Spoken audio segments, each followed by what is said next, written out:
Granger.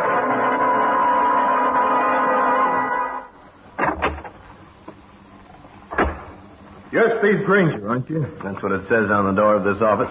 It also says, please knock. Granger, I got a little job for you. All you have to do is sit behind that desk for a little while. That sounds like picking up a few dollars the easy way. A woman is coming to see you. She'll hand you some dough, then I'll come back and you'll hand the dough to me, okay? I see. First of all, I'd like to know who my clients are. Give out with a name, friend. I'm Larry Simmons. Yeah, I've heard of you. You're one of those boys who haunt the cocktail joints uptown. Pick up some doll who's romance-minded. Only when you're finished with her, she's out money and in the set of hurt feelings. Never mind that. Do you want this job or not? Larry, I want you to get out of here fast. Look, there's a fast 50 in this for you, Gumshoe. You know something? One of my little quirks is that I hate to repeat myself.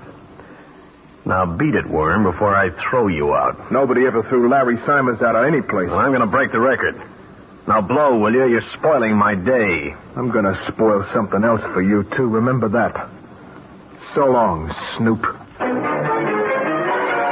This is Steve Granger, private detective, with a story about a bland bit of blackmail and a brownette baby who was right in the middle of it. In just a moment, I'll take you back to one of my most interesting cases.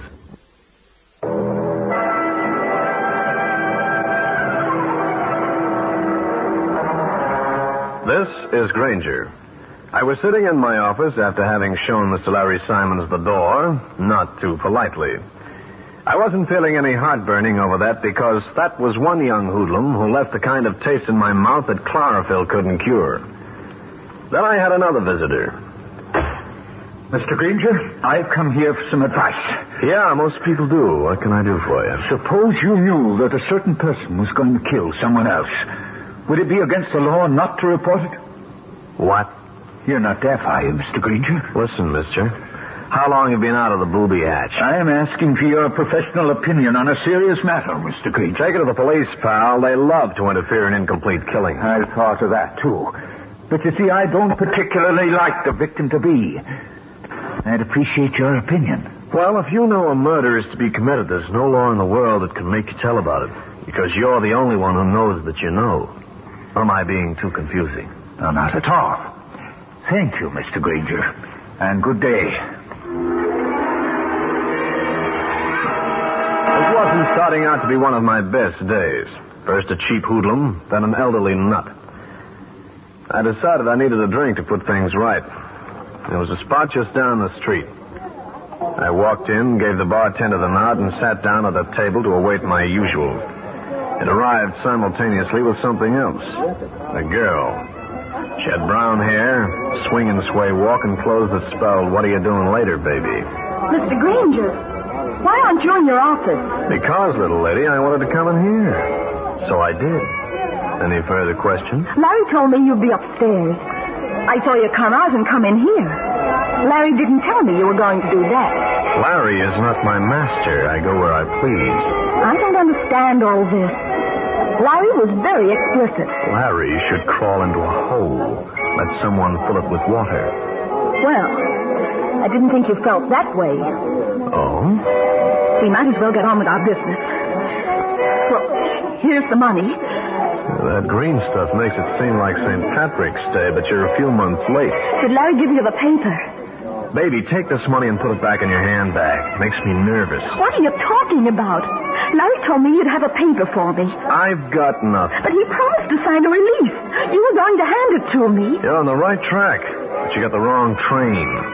Your pal Larry came to me with such a proposition, but I threw both him and proposition out the door. Ergo, no paper. You threw Larry out of your office, but he said everything would be all right. He even promised. You put all of Larry Simmons' promises end to end, it would end all promises. I think you're lying. I'm not lying. Also, I'm not in business with any cheap little blackmailer. Tell that to your greasy little friend. Friend? Yeah.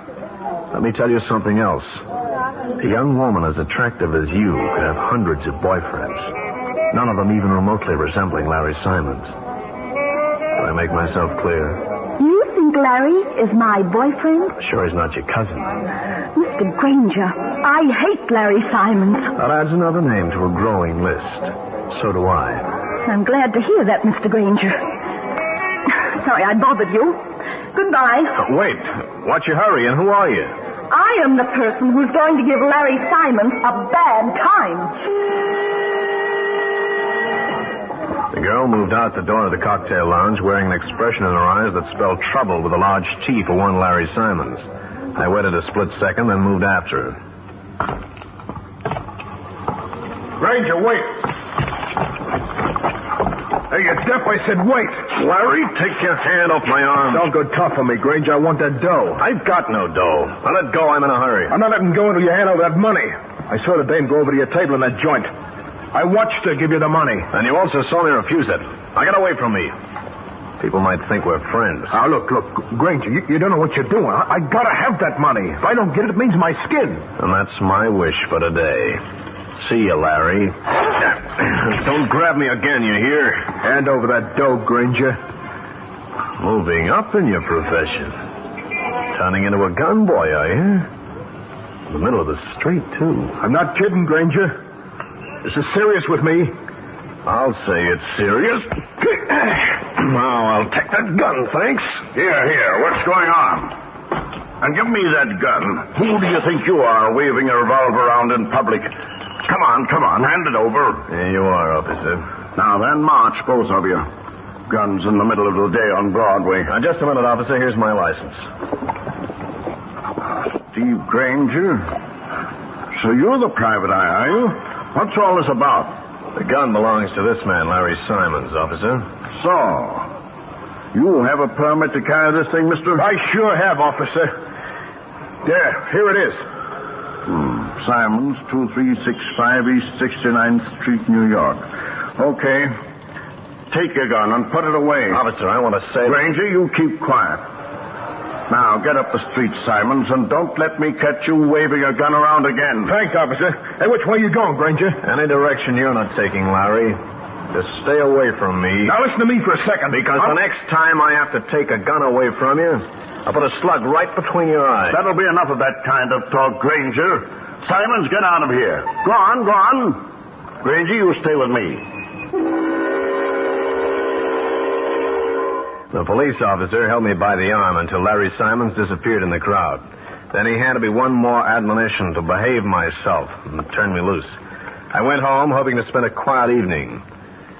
If I'd known what was in store for me, I would have left town instead.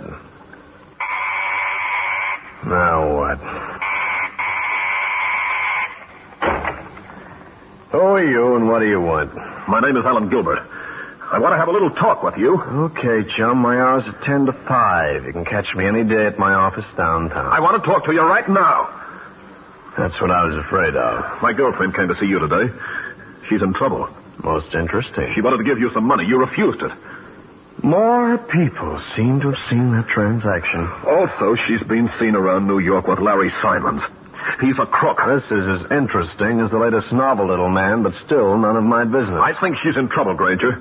And I came here to tell you that if you're the cause of it... I've heard enough of this. Take your foot out of my door, pal, or I'll part your toes for you. Just remember, if you play tricks with Alice Balfour, you'll wind up in the morgue. I'll continue with this interesting story in a minute.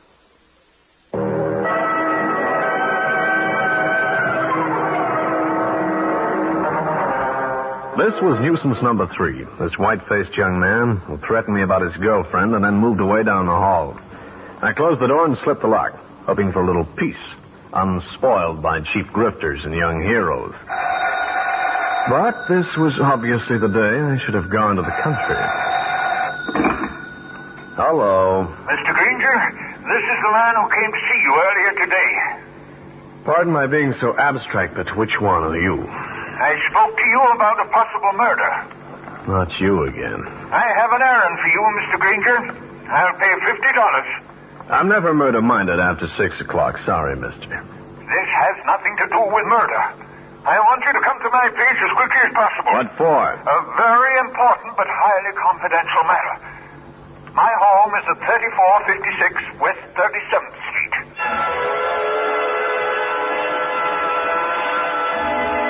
I jotted down the address and got on my way, wondering just what this was all about. But I decided to stop off at Cal Hendrick's place. This whole business had an odor about it, and I figured my newspaper friend might be useful. Hiya, Steve. How's business? Crazy, man. Crazy. I had a visitor this morning. Larry Simmons. Oh, that creep. Yeah, I told him to creep right out of my door. Then I had another caller. Oh, here, hang on to this. Yeah, what's this address for? Concerns my second caller. An elderly gent with questions about what the law would say about people who know a murder is going to be committed and won't say anything about it. Your choice of clients leaves a lot to be desired, chum. Yeah, I know.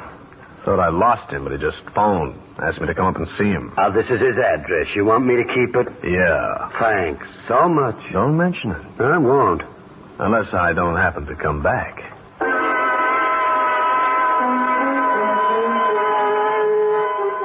I left Cal, flagged down a hack, and a few minutes later, we pulled up at 3456 West 37th Street. I was admitted by the elderly gent himself and taken into a large library. This room should do. Chair, Mr. Granger? Now, I suppose we start at the beginning, huh? What's your name? I am Edgar Balfour. I have a niece named Alice. She's being blackmailed. I think I've heard this before. I am in a very unfortunate position, Mr. Granger. Her father's will made me the trustee of her estate. And there are conditions. And what kind of conditions, Mr. Balfour? First, Alice is a very strong-minded person. However, her judgment is not always good. Her father was aware of this when he made out his will. Go on. For instance, the estate goes to charity should she be adjudged guilty of even a misdemeanor. Misdemeanor? That includes minor things. Traffic tags and whatnot. Mr. Granger, I am not a man with a whip in his hand. I could overlook something as slight as that. However, something more serious has taken place. The blackmail? This morning, yes. She got $1,000 from me. It's the second time in 2 weeks I've granted her wish for a large sum of money. Second time? Yes. She's paying off, Mr. Balfour. Don't ask me how I know, but I do. Perhaps you'll also know the man's name then, huh? I could guess. Would Larry Simmons be close? Too close for comfort. What do you want me to do? Mr. Granger, I want to protect Alice. She's a remarkably nice girl. I want her to be released from whatever hold this man has over her. I see. You know this Simmons person, don't you? Yeah. Just what else do you know? For one thing, I know your niece. I spoke with her just an hour or two ago. What else? This is a guess, but I wonder how close I am. Isn't it true that the man you would like to see dead is this same Larry Simmons? With a great deal of pleasure. But what you wouldn't like to see is your niece in a police lineup, accused of killing him. Mr. Granger, we're seeing eye to eye. Thanks, Mr. Balfour. Well, suppose I drift over and talk to Simmons. Perhaps I could convince him that he's not doing the right thing. Yeah, well, if I were you, I should use all my powers of conviction. So long as those powers aren't lethal, is that it? On the contrary, the more lethal, the better I'd like it.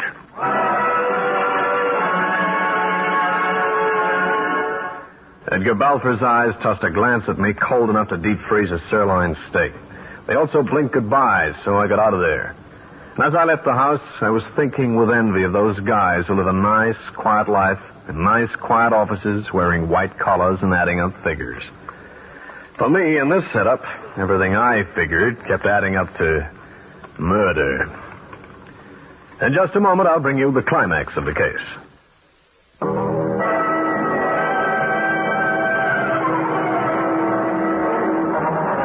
After my interview with Edgar Balfour, I made tracks for Larry Simmons. I was going to enjoy tangling with him again, but I made one phone call first. Henrik speaking. Cal, this is Granger. Do something for me, will you? Yeah, sure. What's on your mind? Make a phone call or two and get me a lead on a man named Edgar Balfour. He's got a niece named Alice. There's management of an estate involved. And Larry Simmons is mixed up in it? Right. Okay, pal. I'll get onto it pronto.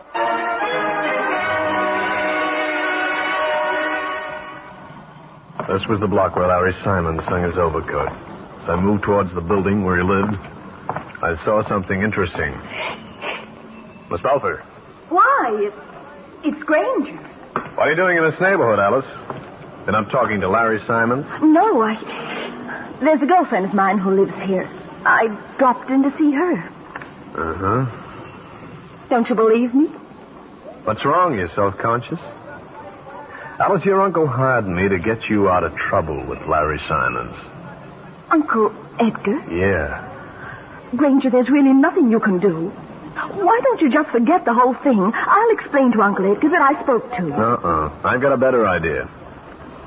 Let's go up and have a little chat with Larry Simmons first. No, I won't go. Come on. You let go of me. You snooper. Edgar Balfour was right about his niece being high-spirited. She gave one muscular tug and freed her arm, and flounced off down the street like a righteously insulted dowager. I watched her for a minute, then went on my way.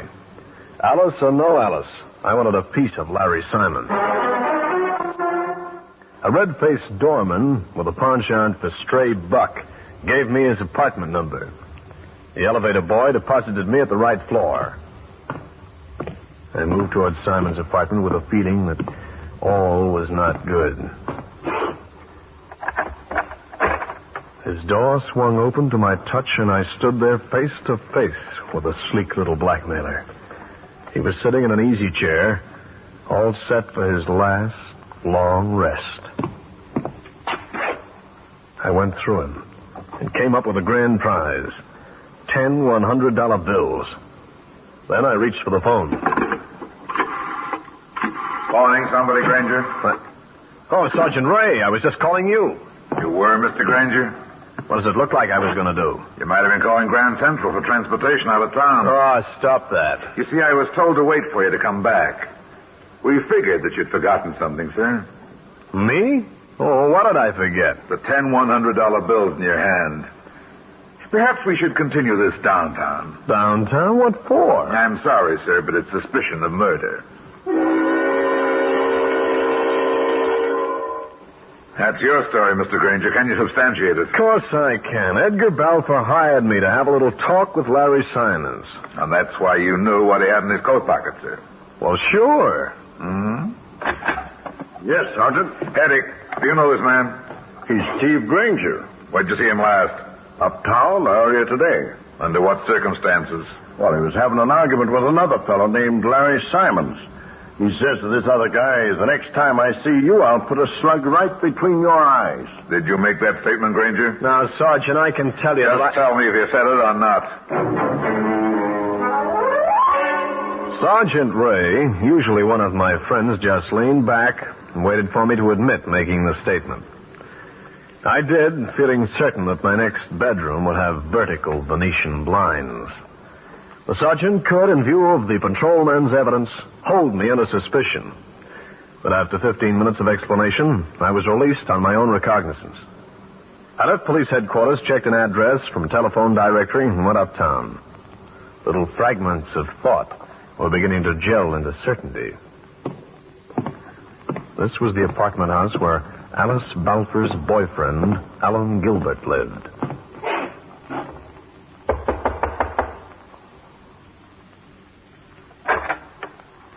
Granger, what inside, friend? How dare you? Gilbert, I haven't got time to waste right now. You telephoned the police and told them that Larry Simmons is dead, didn't you? Well, who are you covering up for? I'm covering for no one. That's for laughs, mister. Did you hit me again? Earlier, you were up in my office, making like Rocky Marciano. Now, put up those hands of yours and we'll find out how much you were on the level. You stay away from me. Getting a little nervous, are you? Why'd you tip the cops that I was in Simon's apartment? You were working for Simmons. I wouldn't walk down the same street with that creep. Tell me what I want to hear. Who's behind this move? Well, when you called the law, you implied that I could have killed him, didn't you? You also mentioned the 10 $100 bills, the money you stuffed in his breast pocket. I didn't, Granger. It was Alice. I saw her come out of Simon's place. I went up after she'd left. I saw him sitting in that chair. This becomes really interesting. What else? Nothing. You're lying, and I think we'll prove that at Alice Balfour's house. Suppose I refuse to go. You can go with me now or with a police officer later. Now, where's your telephone? There.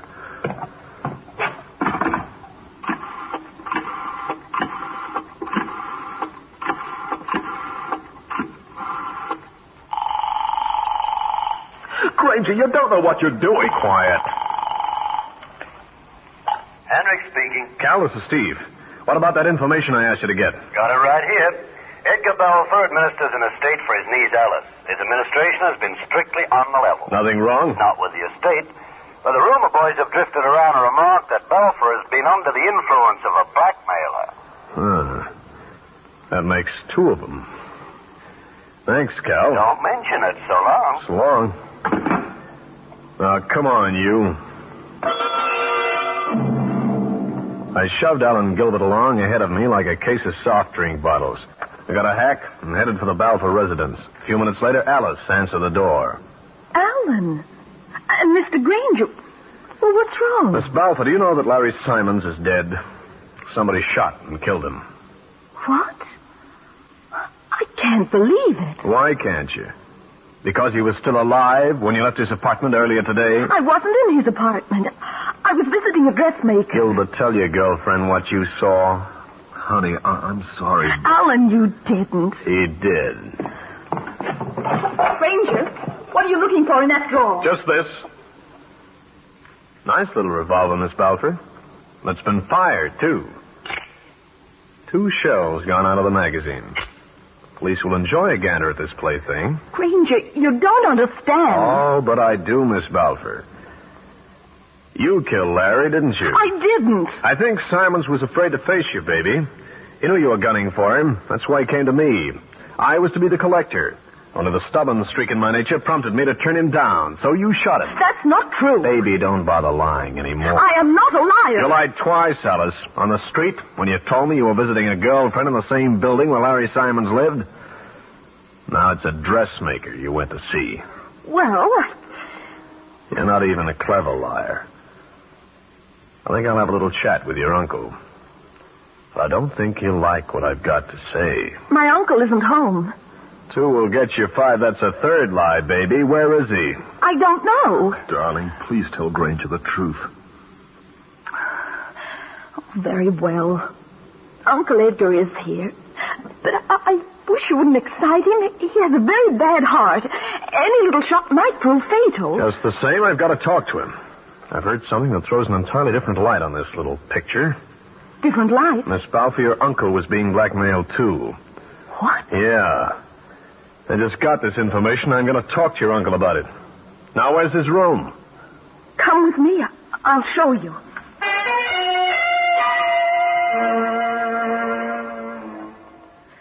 This is his room here. Knock on the door. Don't tell him I'm here. Uncle Edgar, it's me, Alice. Uncle, it's me. Open the door. Uncle? That sounded like a gunshot. Out of the way.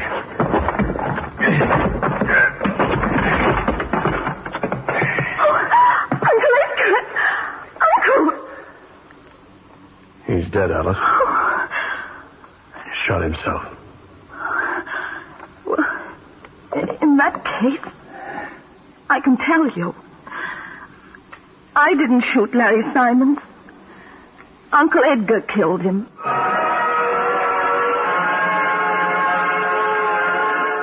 Well, friends, that's the story. I'll be back to wrap up the case in just a minute.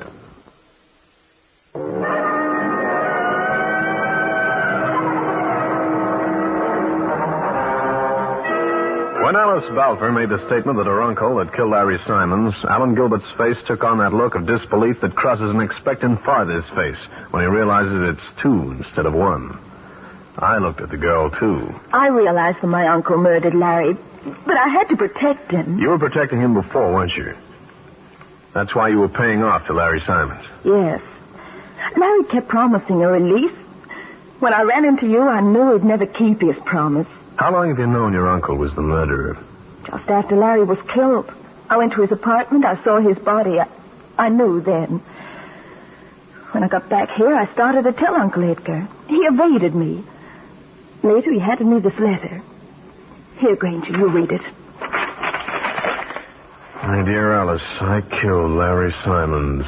You've been blackmailing me for years for a minor offense. I paid because I wanted to remain the custodian of your estate, which you will find in perfect order. When I found out he was taking money from you, too, I decided to do away with him. It was the only thing I could do, your affectionate Uncle Edgar. You see? He was trying to help me. You missed badly. I found you in the neighborhood. If he had done away with the murder gun instead of sticking it on that desk, you would have been in a jam. Yes, I know. Murder never pays, does it? Steve Granger again. You've just heard one of the most interesting cases in my files. I'll have another one for you, so be around next time.